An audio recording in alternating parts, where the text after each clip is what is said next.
Hello दोस्तों और बच्चों, प्यारे बच्चों, मैं आप लोगों को जो ये टॉपिक करा रहा हूँ यह क्या है? यह प्रॉफिट एंड लॉस का है। प्रॉफिट जिसमें कि प्रॉफिट का मतलब लाभ है और लॉस का मतलब हानि होता है। और आज 18 मार्च 2024 है, यह भी आप ध्यान में रखेंगे। तो यहाँ पे मैं स्टार्ट कर रहा हूँ, टाइम वेस्ट नहीं करना है क्योंकि हमें क्वेश्चन करना है। तो सबसे पहले हम इस पे क्वेश्चन पे फोकस करते हैं। मैं एक क्वेश्चन बोल रहा हूँ, ये मैं लिखा नहीं हूँ, मैं लिखूंगा नहीं क्योंकि इस पे आप लोगों को ध्यान देना है। इसलिए आप देख रहे हैं इसमें क्वेश्चन में है रुपए 2.50 प्रति पेंसिल की दर से पेंसिलें बेचने पर विनोद को, यानी विनोद कोई है जो ऐसा कर रहा है, को रुपए 110 का लाभ होता है, ठीक है, तथा रुपए 1.75 की दर से बेचने पर रुपए 55 की हानि होती है। विनोद के पास कितने पेंसिलें हैं, मतलब यहां पे क्या है, सिर्फ वैल्यू दी जा रही है और यह नहीं बताया जा रहा है कि विनोद के पास कितना पेंसिल है। आप वैल्यू से यहां पे देखो, यही चीज है कि आपके पास कुछ नहीं है, सिर्फ लाभ और हानि है और आपको निकालना है कि उसके पास कितनी पेंसिलें हैं। यह भी बहुत आसान है, यह भी किया जा सकता है। इसके लिए सबसे पहले क्या होगा कि आपको क्या मानना पड़ेगा कि माना पेंसिलों की संख्या, यानी let the pencils value is x, या माना पेंसिल की वैल्यू क्या हो गई, x हो गई। अब आप यहां पे यह देख पा रहे हैं कि पेंसिल की वैल्यू तो x हो गई। अब आप करेंगे कैसे, यह भी एक बात ध्यान में रखने वाली है। अब आप सबसे पहले यह देखें कि जब पेंसिल है, जितनी पेंसिल बन रही है वो मतलब पेंसिल क्या, जो वैल्यू तो आपको मिल गई। अब आप देखें कि पहले उसने क्या, कितने में बेची, 2.50। उसने पहले में कितने में बेची, 2.50। तो अब आपने इसको माना तो x है, तो आप क्या करेंगे, 2.50x, क्योंकि 2.50 के रेट से x पेंसिलों को वो बेच रहा है, ठीक है।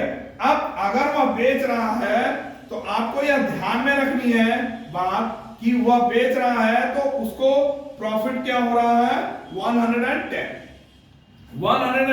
यहां पे आप थोड़ा सा ध्यान रखेंगे, जब उसको प्रॉफिट हो रहा है और टोटल में से आप इसको माइनस करेंगे तो इसकी वैल्यू आ जाएगी।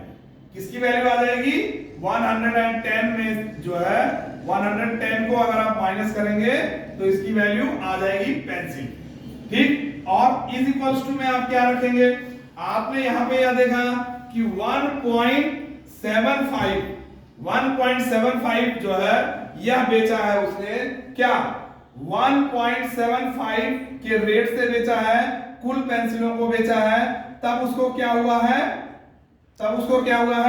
55 का जो है वह लॉस हो गया है, ठीक है। यह बात आप ध्यान में रखेंगे। अब क्या करना है आपको कि जब ऐसी वैल्यूज आपके पास आ रही हैं तो आप इस जो आप देख पा रहे हैं कि 2.50x और यहां पे 1.75x, अब ये पॉजिटिव में है, ये नेगेटिव होगा। अगर ट्रांसपोजिंग होगी, यानी कि हम जो चर राशियां जैसे x है, x को एक तरफ और जो नंबर वाली चीजें हैं वो एक तरफ ले जाएंगे अगर हम, तो इसीलिए इसी को हमने अपना साइड बाय साइड अगर हम करते हैं तो नॉर्मल वे में हम देख लेते हैं। तो ट्रांसपोज अगर आप करेंगे तो यहां पे 2.50x और यहां पे directly minus 1.75x is equals to, अब यहां पे क्या होगा, 55 प्लस में है और ये 110 माइनस में है, इधर जाते ही वो प्लस में आ जाएगा, तो ये वैल्यू सीधे सीधे क्या आ गई, 165।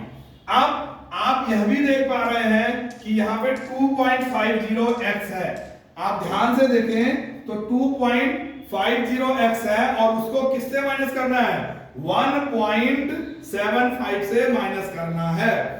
तो इसमें इस वैल्यू को आप बहुत ही तरीके से देख पाएंगे, तो आपके पास 0.75x जो है वह वैल्यू मिल जाएगी।